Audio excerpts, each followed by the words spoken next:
really interesting session, Collective Intelligence.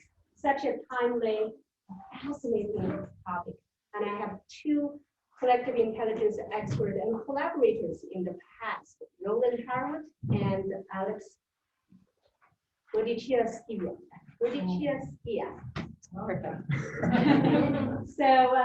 So Roland, in his own word, is a compulsive connector of people and ideas. And I've experienced that firsthand.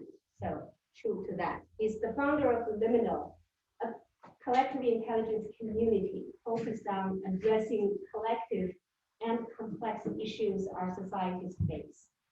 Trained as a physicist, Roland is a true polymath. In his own words, deeply shallow. Yes. So I came across Roland's podcast by chance. The first episode I listened to was with Jeremy Lett. Oh, yeah. I was hooked and binge listened to 5 episodes that day. My kitchen was sparkling clean like dog. So thank you very much for that. So I feel hooked. So it's such a pleasure meeting you. Alex is the principal researcher for Nasdaq's Center for Collective Intelligence. So she's the author and co-author of many publications, and I've read a couple of them. So the future of minds and machines, absolutely mind-blowing. So we're gonna dive in. So the two have collaborated in the past, a few years ago, on a playbook called Collective Intelligence Design Playbook by Nasdaq. That's where Alex works. So we're going to dive into that. So the playbook explores how to harness the power, the collective power of data, technology, and people. This is the 21st century. So without much ado, let's dive in. So collective intelligence. So I've always fascinated for collective type of things. Growing up in China, growing up in a collective environment. So it's always thinking, are we going back to those regimes? So how do we relate as groups with our world? So I just want to, like a collective intelligence isn't anything new and has existed since the dawn of time. So in the traditional ecological knowledge system, short for PEK, and I think it's dubbed as low-tech systems. Collective intelligence, it's really the knowledge coming out of a group. So it's really, but in the modern world, I think it may be different. So I want to start with what does collective intelligence means to you in the digital world?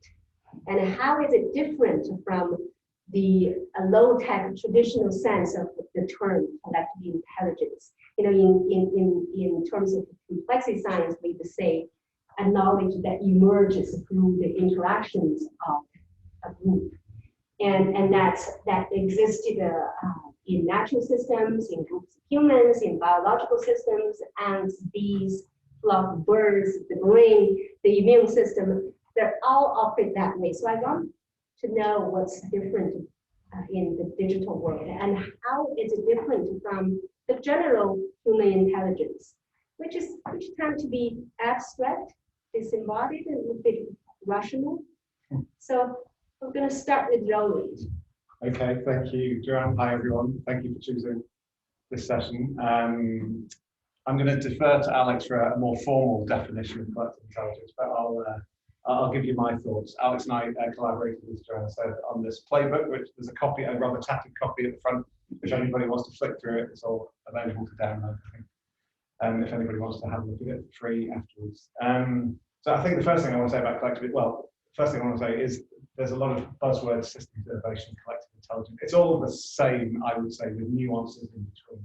Other people may or may not, Alex may not agree with me, but I would say that I think having sort of semantic debates around that is less interesting than what are we actually going to do together as a group to tackle some of the complex issues. But I think my first thing I'd say is collective intelligence is the exception, not the rule. Collective stupidity is the norm. Collective intelligence is the exception.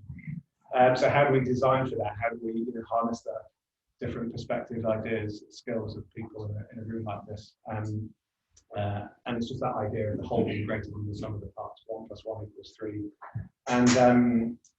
And without wishing to steal your definition that you're about to give, Alex, I think I would describe it as just sort of getting the best of human ingenuity and creativity, kind of artificial intelligence or machine intelligence, to get the best of both worlds. I think I'm right in saying, this might be out of date, but Gary Kasparov, the world's the famous chess player who lost to Big Blue in 97, thank you.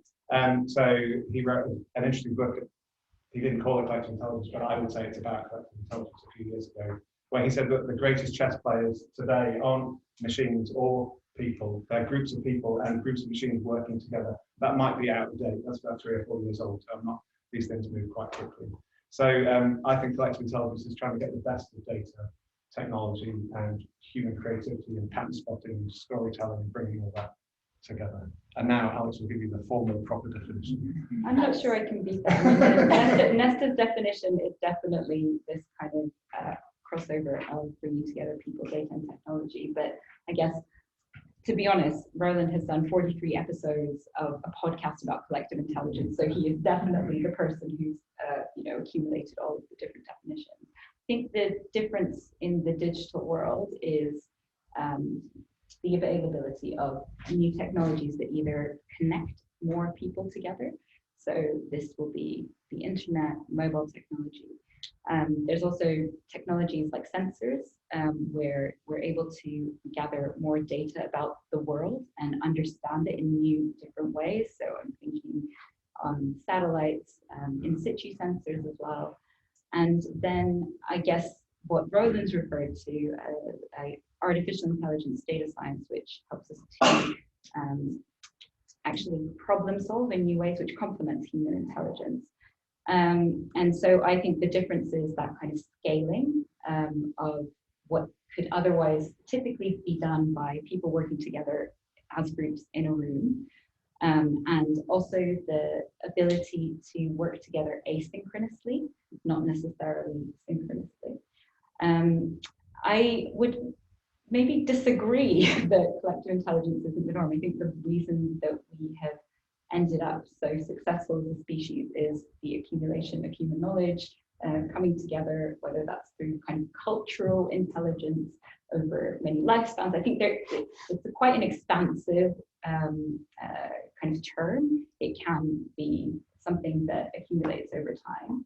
And I think where we've ended up as a society kind of demonstrates that the success of collective intelligence. I think that AI is increasingly becoming a feature of collective intelligence initiatives and projects, but it's not always the case that it's being used. So people, data, and technology doesn't always have to involve AI. It often doesn't. And when it does, it's not always used in very creative ways, I think, at the moment. And yeah, I think maybe I can stop there, and happy to get into more details, although probably more interesting to talk about examples rather than definitions going forward. I'd love to hear some examples. Yes, that would be wonderful. We both have done work in that space. So yes, share some examples. Alex, you want to start? Yeah, I mean, I think the kind of obvious examples, ones that we use every day. So Wikipedia, I think, is a fantastic example of something that's really useful, kind of goal-directed, collecting of information, collaborative knowledge commons, which all of us use and benefit from. Then there are other kind of collective intelligence infrastructures that are really fundamental to projects like OpenStreetMap, which have a lot of projects built on top of that technology. There are examples like Waze, which use crowdsourcing of information where there might be disruptions in traffic to help people navigate across the city. So there's these kind of everyday examples. There's also a lot of projects which kind of span different challenges. So I'll give 3 examples of projects that we've worked on at Nasta, just to give an overview. So There's one that we carried out last year, working with teenagers, crowdsourcing how they were being targeted by food and drinks advertising. And we asked them to take screenshots on their social media platforms anytime they were coming across advertising. And this was called a marketing detectives kind of project. They did it over the span of a week. There were 300 of them and collected a whole new data source, which was then used in parliamentary debates about new legislation about food and drinks advertising. We've recently been doing a project with the International Federation of the Red Cross about collective crisis intelligence, where we're looking at combining predictive analytics with the intelligence of crisis affected communities.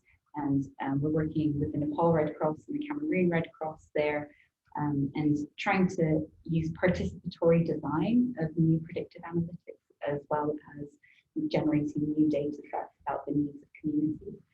And then just a final example of project that we're about to start is a collective simulation of what the world could look like in 2030 if we had a world without carbon.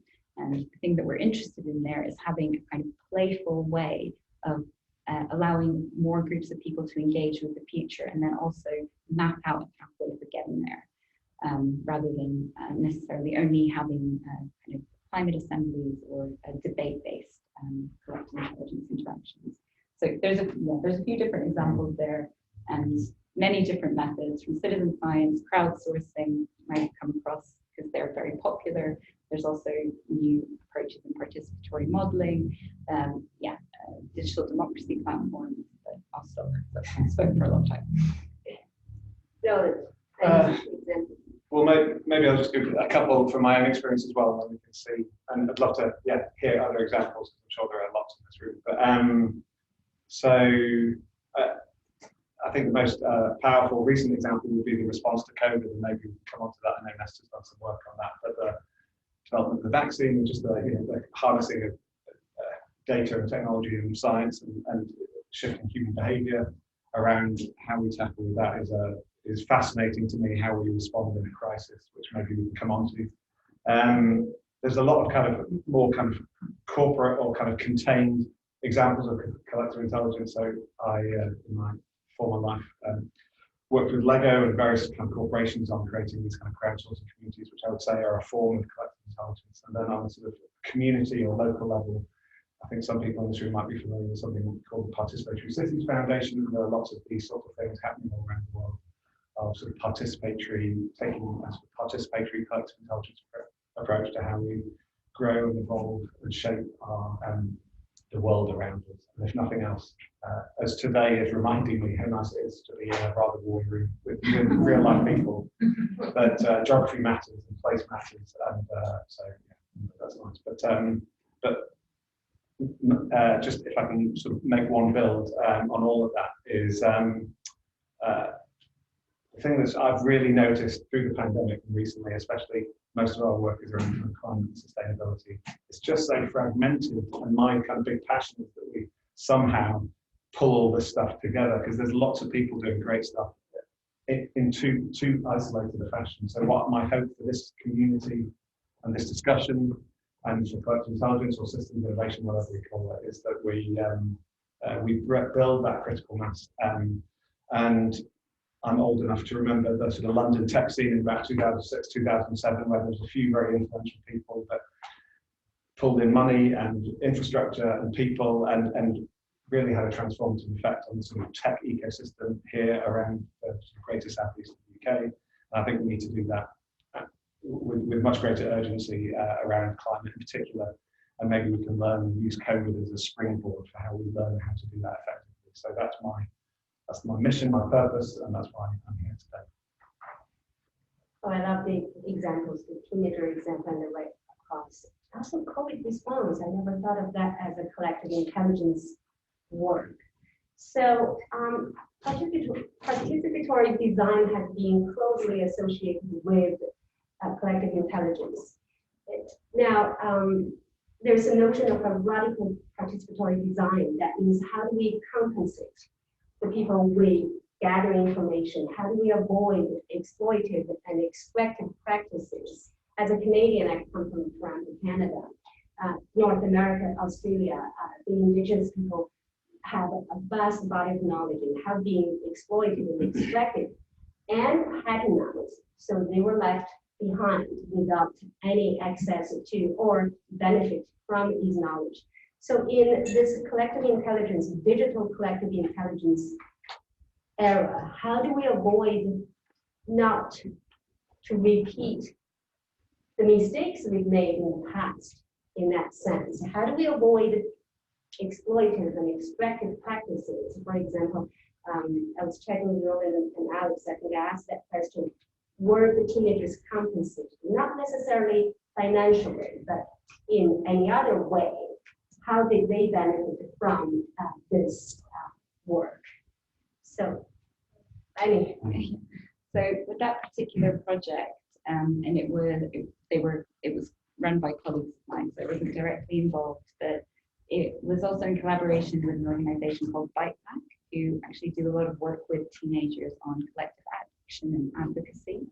And I think part of also the real benefit of having that kind of partner is that they were able to offer, after involvement in the project, ways for the teenagers who wanted to keep advocating and keep learning more about that subject. So a lot of the feedback that we received actually from participants was how much they gained, how much it increased their understanding of that issue, and how it made them much more aware of the advertising that was being targeted at them, and more kind of inflamed about the issue and wanting to do more.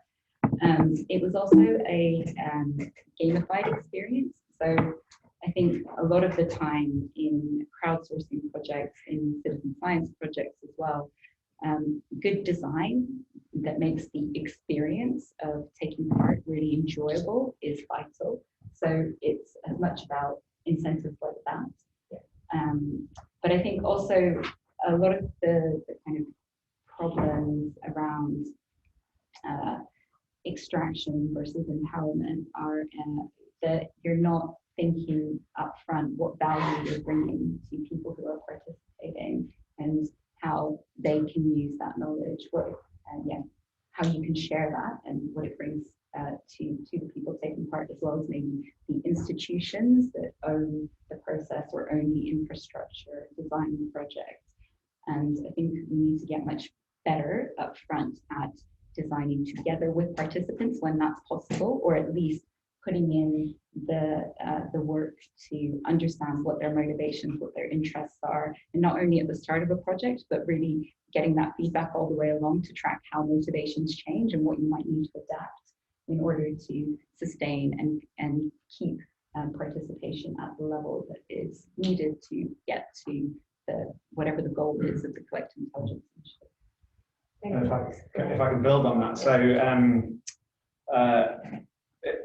if I've learned anything from working with Nesta and this playbook and the work we've done over the last few years, is that the number one driver of collective intelligence in groups is combining diverse perspectives, and equality of participation are two, I would say probably the two number one kind of drivers of that in any group. Left to their own devices, and this is maybe not the best example in a panel discussion, in any group, 20% of the people will do 80% of the talking. So you need to facilitate a structure where everybody gets to contribute, maybe not verbally, in whatever form they feel most comfortable, but that is how you will get the maximum collective intelligence from a group. So we need to demand more of our political leaders, our corporations that we buy products and services from, to not be so extractive in the business models that pervade our world. Not just because it's a good thing to do and the right thing to do, but it's the best thing to do. And there's tons of evidence. I know Nasdaq have lots of research on this. And that's how we will, that's how we'll tackle the climate crisis and COVID and the challenges that we're kind of facing at the moment. If I could just give one sort of very tangible, practical example that maybe built on your, I've got teenage kids who are being advertised God knows what in terms of unhealthy food and everything else. It's a parent, something that distresses me, and I have no idea exactly how to handle that. So thank you for doing some work in that space. But we're doing some work with a fascinating organisation, which I don't really understand, which is quite common to be in that situation. They're called pooled data, and they're building data unions. So they're trying to break the monopolistic stranglehold that Google and Facebook and a handful of tech entrepreneur billionaires have on data, in terms of pushing advertising to children or whoever. And they're building data unions. So this is the three that we've worked with. One is a bank that pays you for your transaction data with permission. So one is a browser that pays you for your browsing history with permission. And one is a mobile phone that's particularly called Zimbizi, that's particularly popular in parts of Sub-Saharan Africa, that pays you for your mobile phone data. So data unions, data cooperatives, I don't know if you've got experience with this as well, Alex, but whether this takes off, whether people in this room would be interested in doing that. I don't think it's just about a financial revenue stream, but our data does have value that is being exploited by others. So we need to educate ourselves and be a bit more demanding. I'm going to pause there. Sorry, I feel like I'm on the ground. I mean, I think there's a lot of good work about the wide variety of possible future data institutions. But a lot of that work is being done by the Open Data Institute, and I don't know if there's anyone from here. I certainly don't know enough about it to talk intelligently about it. I would recommend anyone who is interested in data institutions and different models of data trust, data unions, data cooperatives to look at the work of the ODI. Yeah. Thank you so much. Now, related to this topic, the question would be, who holds the knowledge that harnessed through collective intelligence? Again, in my example, in the Turtle Island example, the indigenous knowledge is extracted and patternized and overlapped out. So who owns the knowledge, the body of knowledge that we may generate through collective intelligence, whether harnessing data, using technology? I have no idea of that question. Nobody want to? I don't know, just owning knowledge is slightly countercultural to me. Oh, I just feel slightly uncomfortable with. It's a good question. Patronize it. But it's an important question because people do. We have intellectual property frameworks and all the rest of it, which are there for a reason. But I think everyone owns it and no one owns it. So it's a bit of a paradoxical kind of situation. Like Wikipedia? Well, unfortunately, I think Wikipedia is the exception that proves the rule, as in a very successful example of collective intelligence that has, the thing about network. So this is all about network effects. Sorry, jargon, where connectivity, different stuff happens at scale because of network effects. And one of the consequences of network effects generally is power. And money accrues to a very small group of people. And so in Wikipedia, I saw a fascinating talk by Jimmy Wales, the founder of Wikipedia, years and years ago, where he was asked a question along the lines of how do you create the world's greatest encyclopedia from anarchy, where anyone can do anything? And his answer, I'm paraphrasing, was something like there's 5 modes of operation within Wikipedia. This is probably changed by now, but it's anarchy, let me see if I get this right, anarchy, democracy, meritocracy, aristocracy, and monarchy. So, sorry, very quickly. So, anarchy, anyone can do anything they like, within terms of codes of conduct. Democracy, we vote on issues when they bubble up. Meritocracy, hopefully the best ideas bubble up to the surface through various mechanisms. Aristocracy, controversial, the people who've been around the longest in the community do have more power, sway, and influence. And if those other 4 modes fail, the buck stops with Jimmy Wales, the monarch in that community, who has to sort of make a judgment call about whether to go left or right. But anyway, I don't know if I'm answering your question, but that felt relevant. Totally. That's fascinating. Yeah. Alex. Yeah, I mean, I think Wikipedia is an interesting example. We do need to remember that there are a lot of asymmetries in the kind of knowledge that is documented in Wikipedia, and English language Wikipedia is still the kind of most used and widely read. People who contribute to that in terms of gender balance and kind of background. It's really it's not ideal. I mean, it is one of our best examples, but it can still do better. And actually, Wikipedia are great at researching the kind of practices on the platform and trying to improve the design so that they can address some of those power asymmetries or knowledge asymmetries. I guess going back to the ownership, it's so the work that we're doing with the website, it started with an analysis, like a landscape analysis of how collective intelligence is being used for crisis intelligence. So for preparedness, for response, or for recovery after different types of crises. And we came across, we were mostly focusing on examples from the Global South, and we found 28 good examples of combining knowledge from communities or frontline workers and predictive analytics. And actually only, I think, 8 of those examples were then producing a platform or some kind of data that was being shared and used by contributors from the community. So I think it is striking that a lot of the data that is collected through collective intelligence endeavors isn't always shared with the people who are making the contribution, even though that knowledge could then be used, harnessed for like whatever they would want to use it for. I think it's challenging though, because especially if the product or the kind of platform is digital, it requires maintenance and someone needs to take responsibility for that. And I think that's often the kind of,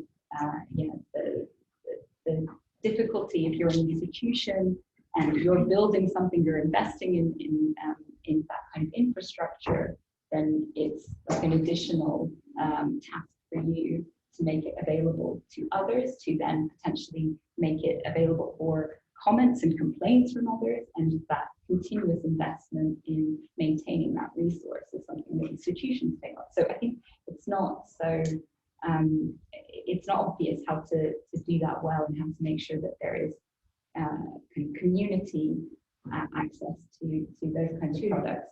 But I mean, I think one possible solution is to really turn towards the open source community to learn from open source software, open data initiatives.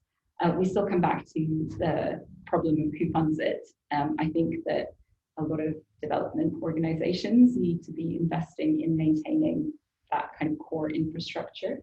That when we're funding projects, that we need to know that actually there's a lot of core costs which aren't as sexy as the new thing that's being built, but they're vital for all of that kind of project-based innovation.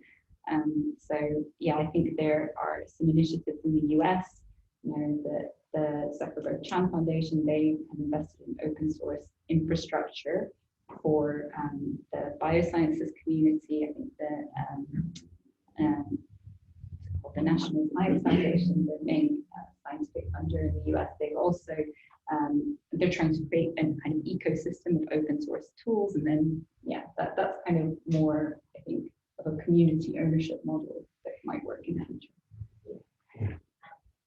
So assuming this is all fair and good, so my next question would be, it sounds like the digital collective intelligence are very intentional. So we have a problem in mind, we're building a solution, we're going out, collecting data, doing this, versus unintentional. And somehow this reminded me of system scientist Peter Senge's famous law of the fifth discipline, or the law of system thinking. The number one is today's problems are yesterday's solutions. So how can we prevent these collective intelligence knowledge, and especially how do we make sure so we don't amplify the dominant worldview that actually resulted in a lot of today's problems in this process? Am I clear? So how do we, like, you know, we're facing so many extreme challenges, complex, wicked problems. So, and they were the result of a lot of the solutions we created we didn't know back then. So these intentional effort, how do we make sure the unintentional outcomes are minimized. I'm not saying eliminate all of that. So, well, I think sometimes the unintended outcomes will be fantastic, and sometimes they will be terrible. So I think it goes back to what we were saying earlier about this kind of winner takes all feature of connected communities, which I know there are people in this room who are more expert at this than I am, but there's something called the Kinetic Framework, and I have a wave for the Kinetic experts. Sorry. Maybe you can explain it, but my understanding of the difference between something that's complicated and something that's complex is that complicated might have lots of parts, but you can still predict what's going to happen. Whereas complex, you have no idea what's going to happen because the unintended consequences are too uncertain. And so I think, please correct me if I've garbled that, but what that means is if you want to have meaningful impact around systems innovation or collective intelligence, is you have to do stuff and see what happens and respond, positively or negatively to those unintended consequences, rather than in a complicated system or an old worldview system. You can maybe do your research, get your investment in a very sort of linear fashion and implement it, and then the rewards accrue to whoever does that most efficiently and effectively. So I think it requires a mindset shift and a bias towards action, which I think is welcome. But there will be negative unintended consequences as well as positive ones. And so it requires sensitivity to those and a very different business model. I don't know. Do you agree with that, Alex? Yeah, I mean, I guess, yeah, because I have two maybe suggestions, and one is a bit of a cop out because the opportunity to advertise the playbook. I think it's about intentional design, good design. I don't think everything can be solved with good design up front, but maybe coupled with my second point, which is about monitoring and oversight of projects of like systems after they get deployed.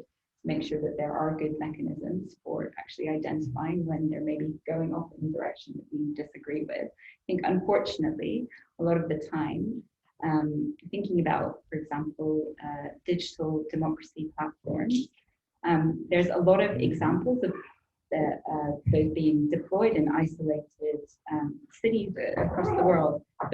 And we know quite a lot about the design, how to do it well, and what works, but there's still very few examples of it being done well. So I think that first step of actually designing it from the outset, learning from the lessons of what's moving forward, is really important, that we just kind of see past and overlook. And that is kind of negative consequences that are predictable. And I think that's inexcusable, right? We can actually share a lot of that knowledge already. And that's the first step. But then, yeah, for unintended consequences, I think we do need to get better as well at thinking about long-term impacts. And there are, is it the long-term project? Yeah. Maybe you know more about them than I do, but I know that podcast has won an award. Oh, were you up for the same award? But yeah, I mean, I think there are people who are starting to think that way. Unfortunately, again, our political system isn't always incentivized to think long-term, rather in short-term. So there's, I think, a lot of incentive structures, as well, which are currently against that kind of good design and long-term design, which I hope we can, like as a community, like try and think about and address. Yeah, so thank you so much for those answers. I don't think anybody could come up with answers how you really minimize unintended negative consequences from our many siloed actions and designs. So this leads to an important question. I think Roland just started touching about using the Kinetic framework. So I tend to generalize into just two groups, complex and complicated. And the difference is floppy birds, it's complex. A space rocket is complicated. So the difference is the rules. A space rocket requires thousands of rules, thousands of parts working together. Complex, it's a few simple rules. There emerges this phenomenal, this unbelievable collective intelligence.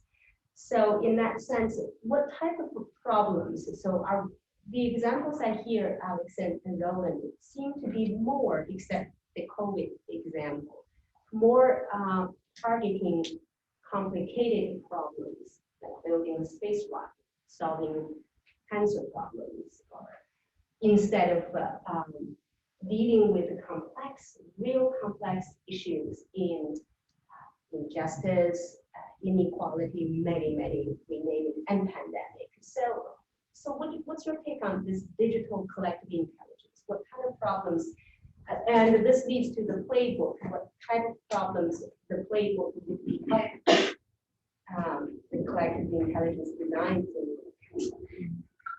I mean, very simply, there's a kind of framework that describes all of the examples and the projects that you might want to design, which are either about understanding problems, seeking solutions, making decisions, or learning, monitoring, and adapting to change. I think those are the kind of purposes of collective intelligence on the kind of high level problem that you might be wanting to deploy it for.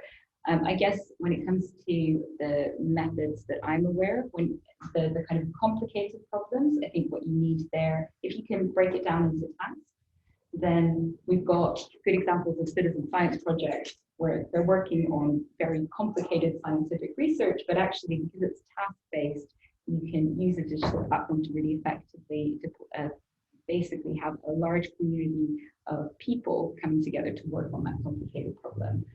Complex problems are probably the thing I'm most excited about for the way that technology could be deployed in the future of collective intelligence, because I think there's a lot of possibility with modeling, which we are currently not using effectively to have discussions with one another about topics which are really difficult for us to individually visualize and understand.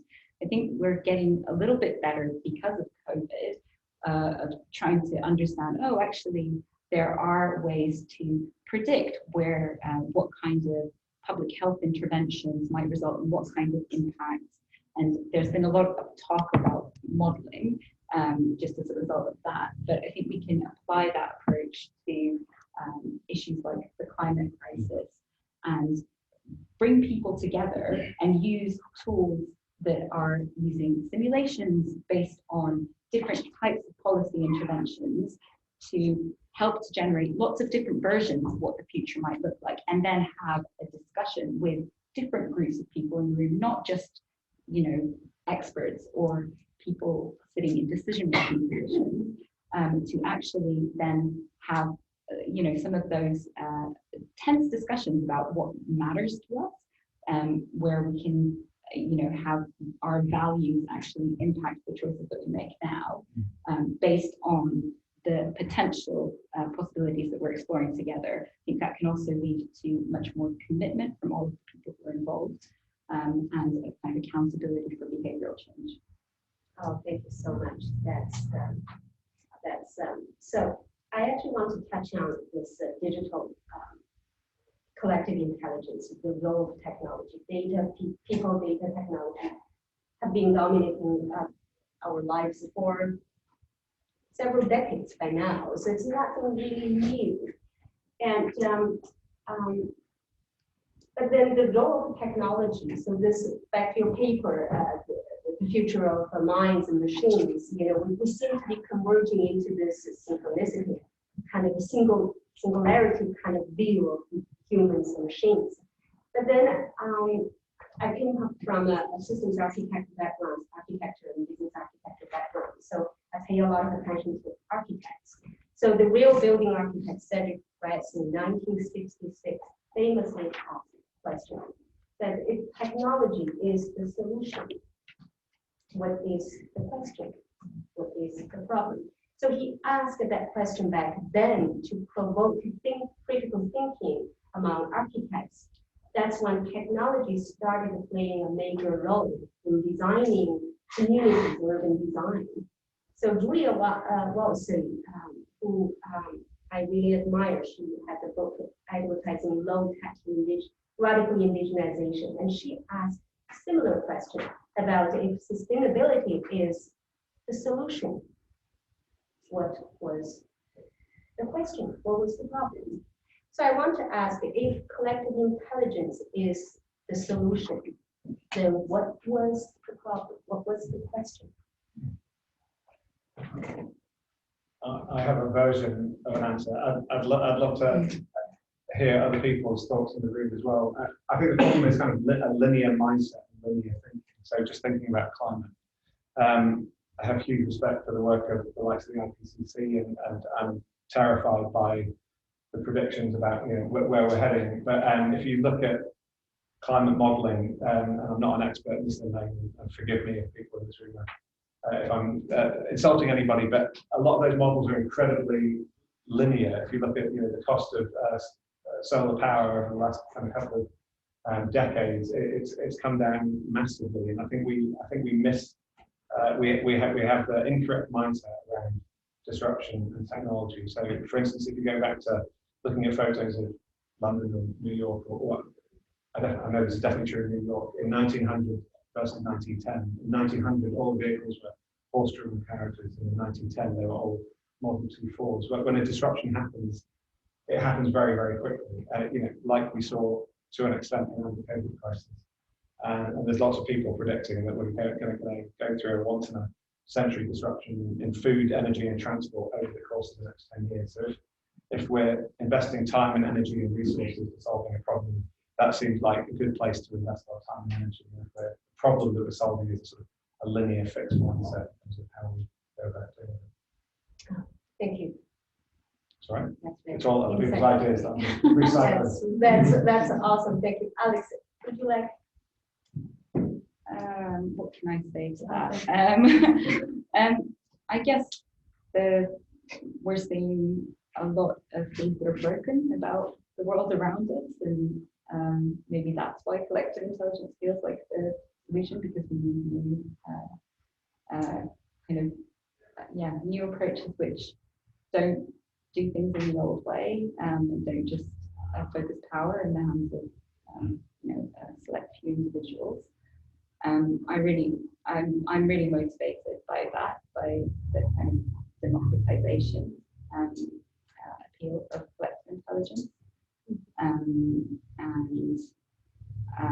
Maybe I'm just naive, but I really feel that if more people had exposure to the kind of experiences of being involved in community engagement projects and deliberation, that we would all be better for it. So and I think it's just the problem is where we've ended up, and that's why it's the solution. So democratize the process of working together in that sense.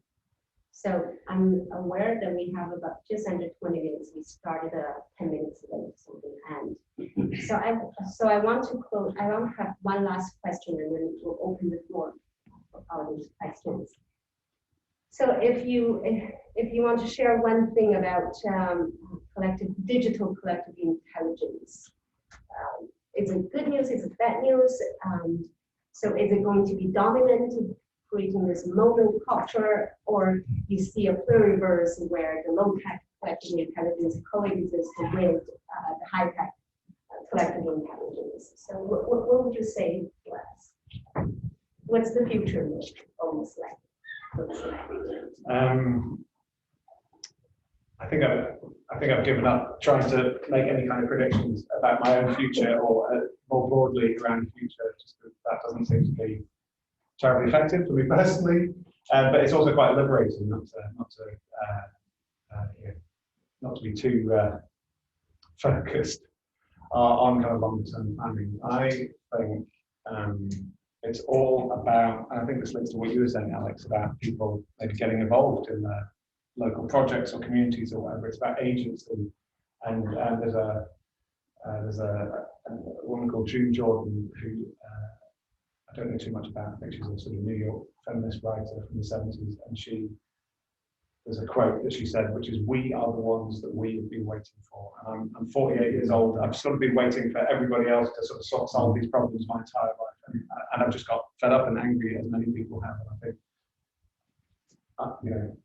rather than waiting for governments or corporations to sort this out, we in this room, I think, have the power and the networks and the skills and the data to kind of do anything. So that's what I would like to devote the rest of this conversation to, and the rest of my work life. Alex, how about you? Yeah, similar to the Margaret Mitchell quote. Yeah. The individual not being able to solve. I mean, I'm also butchering it, but that's the only thing that's ever changed the world, right? Yeah.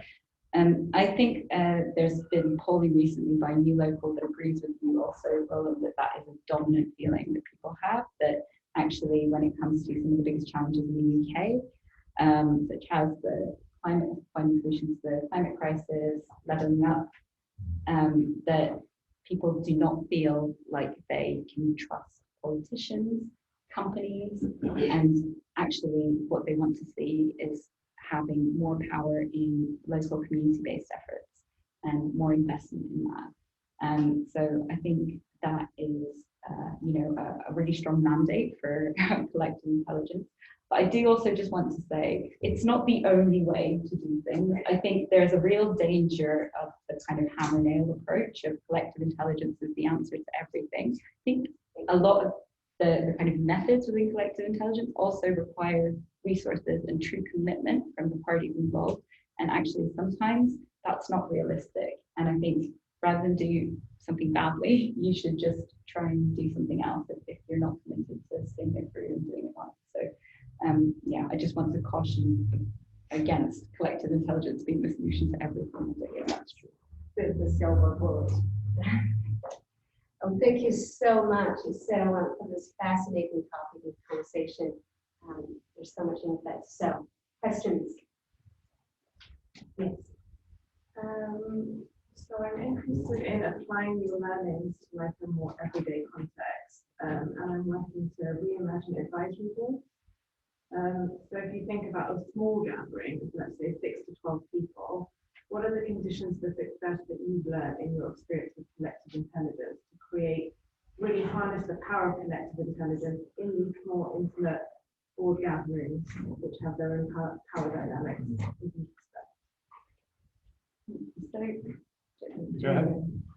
I guess a lot of the research actually does focus on smaller groups and how they interact. And there's evidence for, first of all, group composition, who's in the group. That's very important to have a diversity of views. But once you have that in place, there's also, depending on the kind of task you want people to undertake, whether it's simple or complex, the process really matters. So there's kind of advice about how to pace collecting ideas first versus then getting everyone to kind of deliberate on those ideas, to make sure that you are getting the full kind of diversity of contributions that you can, rather than having someone dominate. There's also kind of evidence of the value of intermittent breaks in group gatherings in order to allow for people to process everything that's been discussed. If there's anything else that I can say useful. I guess, so we published a report on group decision making, which might be good to look at, just the kind of findings of a lot of that research that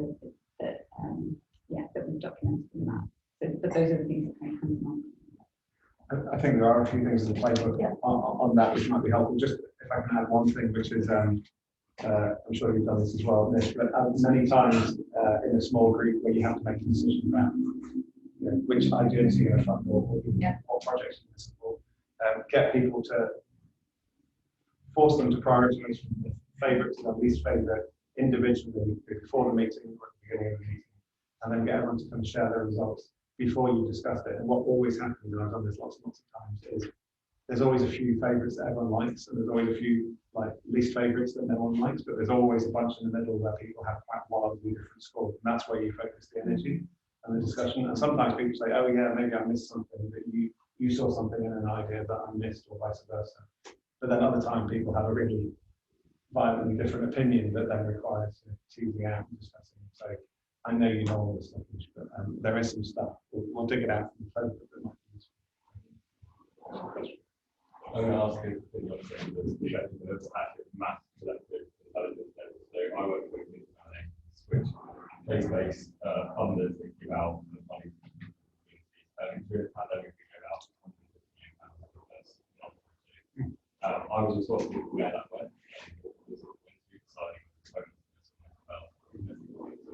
And it became apparent immediately that we have no way to big brain intelligence. Everyone was asking where the need is, and there's no way of answering those questions. So the solution was to involve completely local communities society, but which worked fantastically to an extent, but we still didn't have the systems and processes to be able to tell that story in a effective way, actually what was happening, where the needs to be.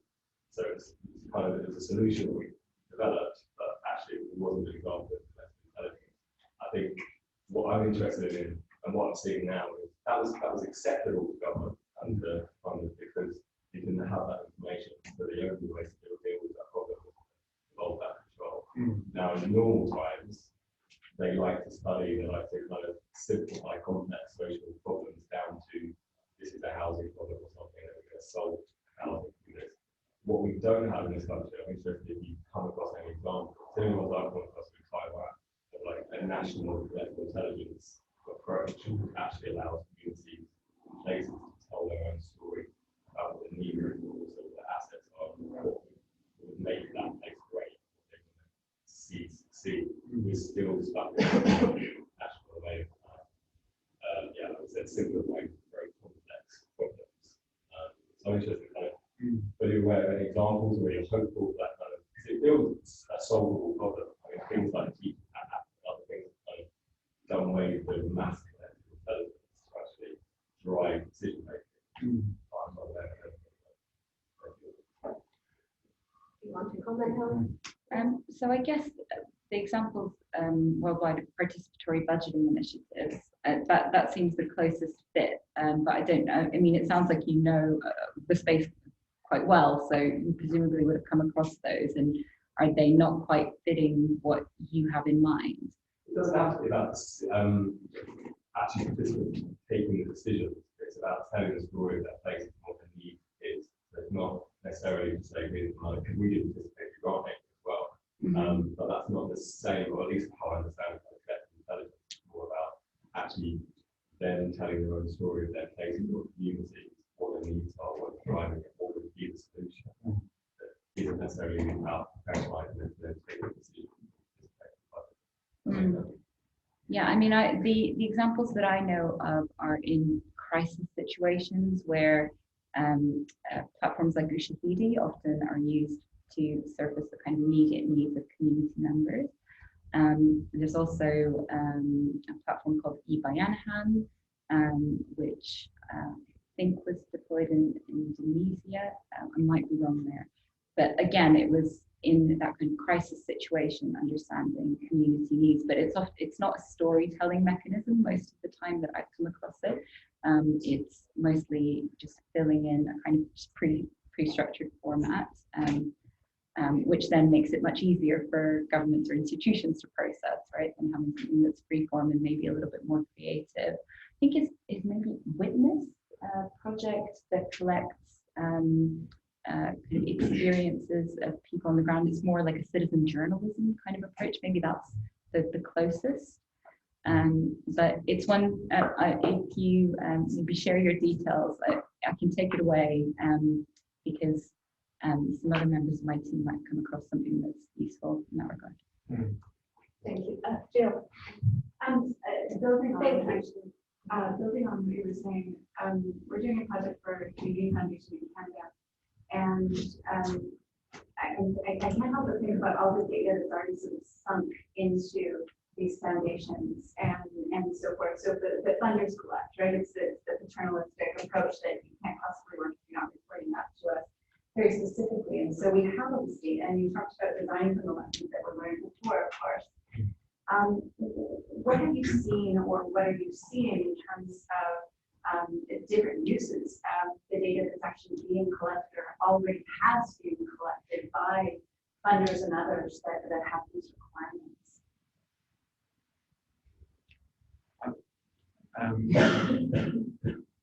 I was talking to someone yesterday who was talking about sort of scientific collaboration, where there was a big grant where multiple universities were coming together, and they had to say every 2 weeks what they were going to discover in their research for the next 3 years, which is of course ridiculous. If you're actually doing research, you don't know what you're going to discover in 2 weeks, let alone in 2 years. But I think, I mean, to your point, you know, it devolved the decision making into the people, you know, with the most knowledge about the issue that you're trying to address is the right thing to do.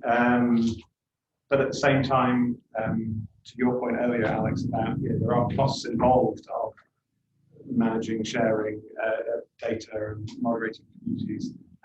My experience of participatory systems, which I mentioned briefly earlier, which is in East London, but now replicating in Scotland and in Canada, actually, Halifax. They say it's not top down or bottom up, it's kind of both. And so, you know, Wikipedia have this onion skin layer of their organization, which I touched upon earlier, with kind of the monarch in the middle, and then those other layers around it. I think open source communities work in that kind of way as well. I think we need a model of funding that kind of replicates that. And it does probably, in the short term, increase the overhead, because you've got different systems, different people. I'm a big fan of sort of innovation challenges, competitions of sort of talent scales, like A&R men and women in the old world of music. I know you're a musician, aren't you? So, which is quite old-fashioned, but it's multi-layered, multi-textual. I think V Taiwan is one of the case studies in there. Is that a worthwhile example? I know John Alexander has written about that in his recent books as well. Yeah. I mean, I think Taiwan is a great example. It's just, it hasn't been replicated elsewhere. And I feel like maybe that speaks to a kind of unique cultural context a little bit. Maybe that's a bit of a pop out. But I guess just maybe going back to this question again of, like, how do we increase the kind of storytelling of those initiatives? And maybe again, I'm misunderstanding the question, but it's a good point, because I think there's not enough understanding and investment of that, investment in that by institutions or people who set up the processes. And actually, there has been evidence from some of the work around deliberative democracy by the OECD that demonstrates that that is the best way to increase participation, to get the people who have taken part to tell their stories and talk about the impact that it has had on their lives. And so actually, it's a really vital part of project design. You need to allocate money up front if you want to have something that is not just a one-off, but is like built into your decision-making infrastructure as a city, as a country. Then you need to be able to share those stories. And it's not you as the institution, but actually the people who have taken part that need to be telling those stories. So as the saying goes, it's not really a superpower unless it's used for good or bad. I've heard lots of good examples about this, which is a new methodology to me. Is this collective intelligence as a process? Have you seen this being weaponized or used for wrong means in any circumstance? So far, I've had just very good uses. Sorry, go ahead. Yeah. I think any kind of community organizing kind of depends on what the purpose of your community is. We've seen a lot of communities being mobilized through Facebook, which then resulted in, violent acts. I say a lot, maybe that's an imprecise term, but we've seen examples of that. I think these tools can be used by anyone, groups with any type of goal or purpose. So, yeah, definitely. Yeah, I mean, I think any technology is inherently neutral, can be used for good or bad. And so I think that is true here and everywhere else. So yeah, I guess we're spokespeople and evangelists for collective intelligence. So we maybe cherry pick the good examples, but having said that, I'm trying to think of an example where it's been kind of weaponized in the way that you asked the question. And I don't know if anyone wants wants to shout on that, please go ahead. Most recent, I completed originally. Okay, So yeah. the Russian is asked that Russian Yes. institutions are asking if anyone's being suppressed. They're collecting data and Okay. they're asking any Russians to say if they want to be not to get. So it's that kind of Yeah. intelligence, Mm. whether it's true or not. Mm. Yeah. Thanks for sharing. Any other questions? Okay, yes, one last question. We have one minute. This in many ways a recommendation. It's like in go back to look at COVID, you look at people's who didn't fit, people's whose opinions about medicine didn't fit conventional models. If you happen to be a homeopath or acupuncturist, you say anything. Every algorithm will tell you you're spreading misinformation. You were never given the chance to contribute to the collective intelligence. Chinese medicine on Wikipedia was a conspiracy theory. It was not a different model. And how do we look at collective intelligence? Let's see the outline. Recognize that they require a different set of glasses to understand their value, rather than going and saying, those people over there don't fit the conventional model. Maybe what you want to know is how do you help, perhaps you look at complex rather than complicated. How do you allow the different classes to emerge, to have the dialogue between value systems and culture? I think it's a great question. I don't have an answer, but I do think it's like an existential question of our time. Elon Musk and the Twitter deal doesn't seem to be going ahead, but he's sort of advocating for free speech and COVID misinformation or what have you is wrapped in amongst all of that. I think it's something we need to get a lot more sophisticated around as a society, and I think there are glimmers of hope. But yeah, there's a lot of work to be done. So I don't have an answer. I just want to acknowledge the point. It's a very good question. I also don't have the right answer, but just a few thoughts that came to mind is, I guess the way that at least the kind of Western scientific establishment is structured around peer review, I feel like that model is interesting, and if it was adapted to involve more diverse viewpoints, and actually if it functioned without some of the politics of the scientific establishment, then it's not a bad model. That's my personal view. I think we do have also institutions who are recognizing the value in other sources of knowledge. I think the IPCC has started using more traditional knowledge, indigenous knowledge in some of its modeling.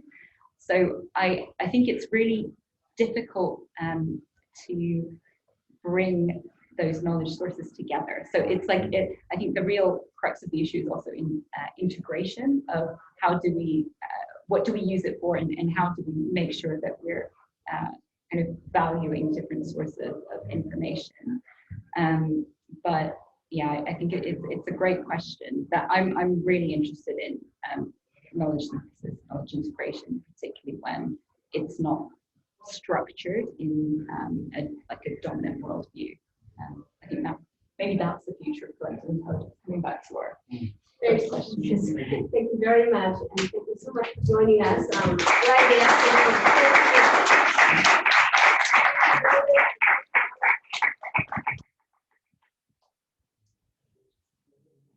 Thank you, Ben. No, thanks, Ben.